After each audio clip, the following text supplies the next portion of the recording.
Welcome back. It's Zion from Uke on Demand, where we go beyond just drumming and bring you fingerstyle song lessons and taps.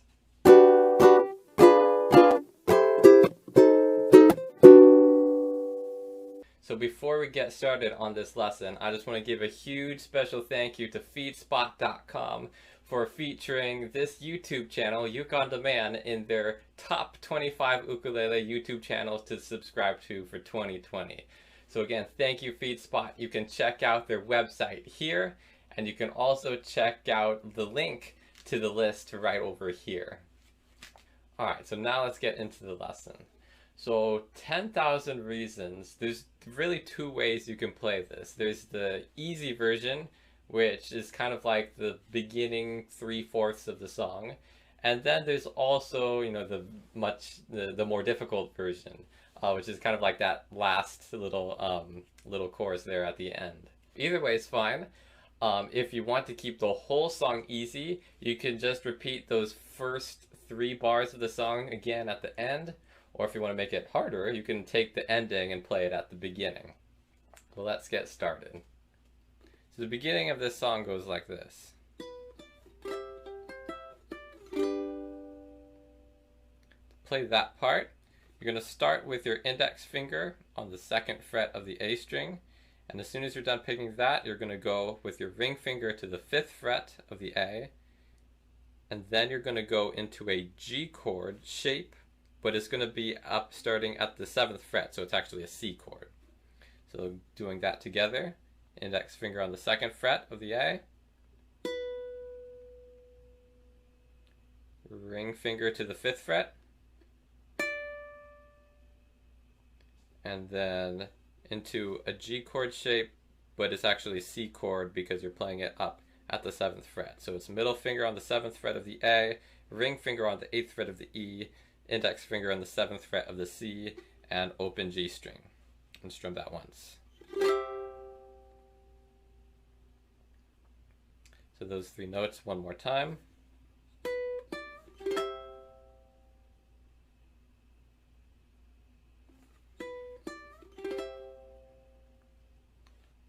Alright, after you've strummed that chord, all you're going to do is pick, leaving the shape there, pick string C, then E, then A.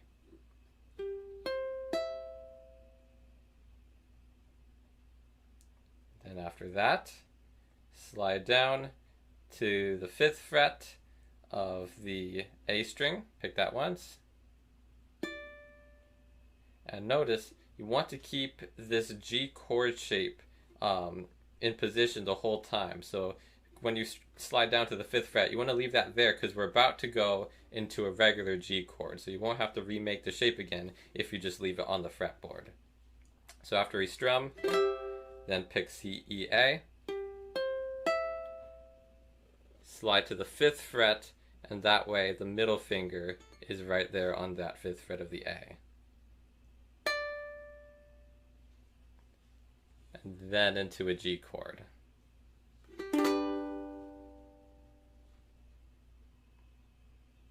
Alright, so let's play that little chunk one more time.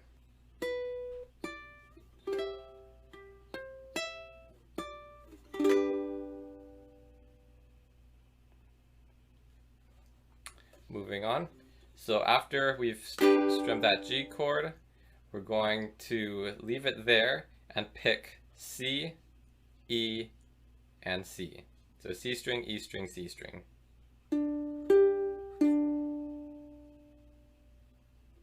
Moving into measure 3, that will sound like this. So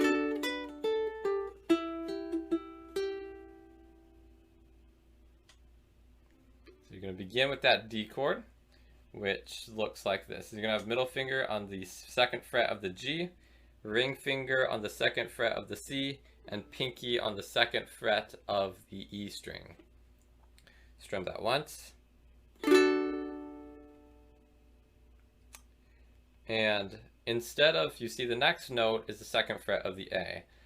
But instead of taking your fingers off and moving them there, go ahead and just lean your fingers back like this so that pinky kind of smashes that second fret of the A, just lays over that second fret of the A string. And that's so you won't cancel any of the music. You allow the strings to keep resonating of the D chord that you just strummed. Because if you immediately take your fingers off, that cancels all the music. So instead of taking them off, you're just going to leave the pressure there, but just tilt them back. So that way you get both second fret of the A and get to keep these strings resonating. Alright, after that, we can move into an open A. So all you need to do is move your fingers back into a typical D chord position, pick open A,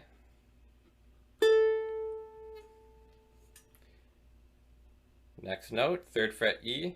Your pinky's already on the E string, so go ahead and just slide it up to the 3rd fret. You can take these 2 fingers off now.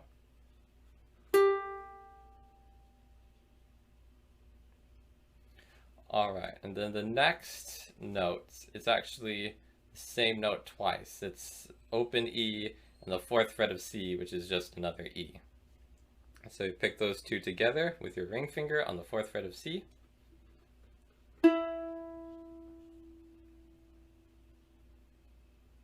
And then the next 3 notes, it's just a back and forth between open G and open E string. So it goes G, E, G.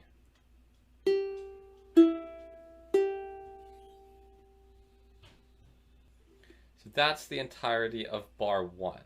So playing that bar slowly would sound like this.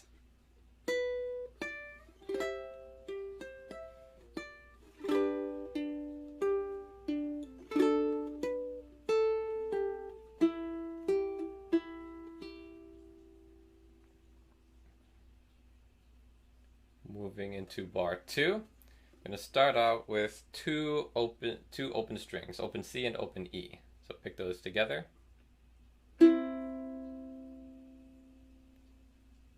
Then the open G string. And then the next note, we've got a slide. So the slide is this. You're going to pick the 3rd fret of the A string. And as soon as you've done that, you're going to slide it immediately to the 5th fret.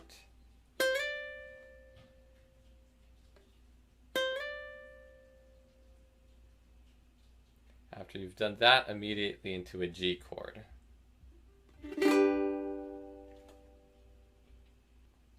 After that, you're going to lift your middle finger off the fretboard, and you're going to pick the C string, E string, and A string, but with these 2 fingers still there.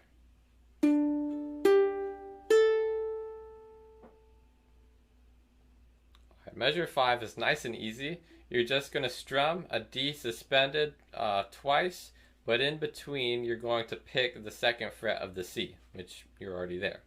So that goes like this. And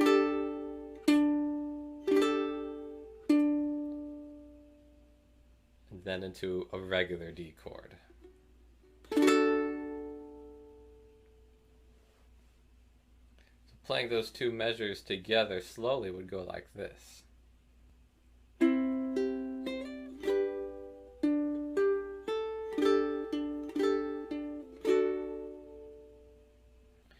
The next measure and a half are quite simple because it essentially almost repeats everything note for note that we went over in the first 2 measures. So again, index finger to the 2nd fret of the A, then the 5th fret of the A into a C chord, which is a G shape starting at the 7th fret, and then you would pick C, E, A, and 5th fret. We'll pause there.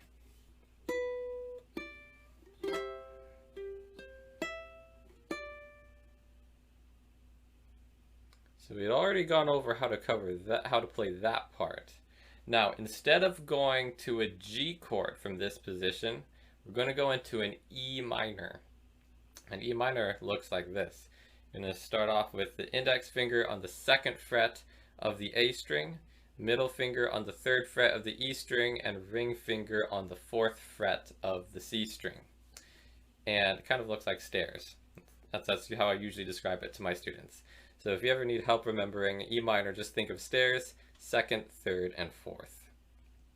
Okay, so you strum that once, and then you would follow the same pattern you did when you played the G string in measure 2. It's just going to go C, E, C.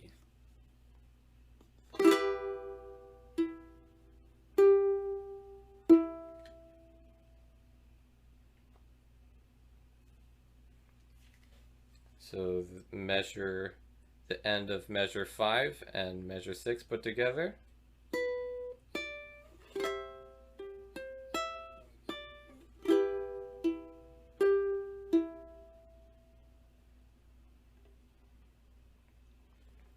All right, moving to measure 7. Measure 7 is quite different. You're going to start with the C chord up here at the 7th fret, strum that once, and after you strum it, you're going to hit the C string, and then move the entire shape to the 9th fret, so it starts 9, 10, 9, hit the C string, and come back down into an E minor. So let's go over that slowly. So, strum C chord, then hit the C string, then move this entire G shape, well, really C shape now, up 2 frets. So it's 9, 10, 9. And you're just going to strum the bottom 3 strings for this one. You're not going to touch the G string at all.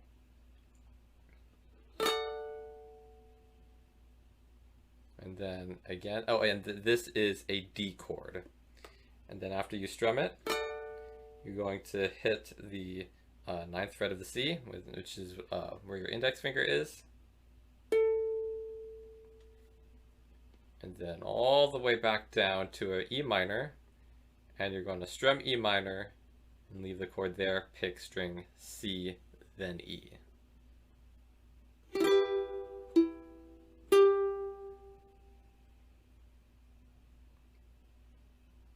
Very good.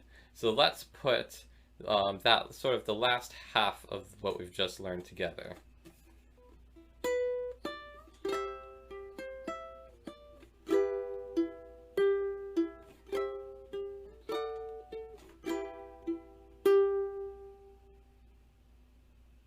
And that's how to play the first part of 10,000 Reasons. Head over to ukondemand.com to get the rest of the song lesson and all the tabs. And make sure to subscribe so you don't miss any of our upcoming fingerstyle tutorials. We'll see you next time.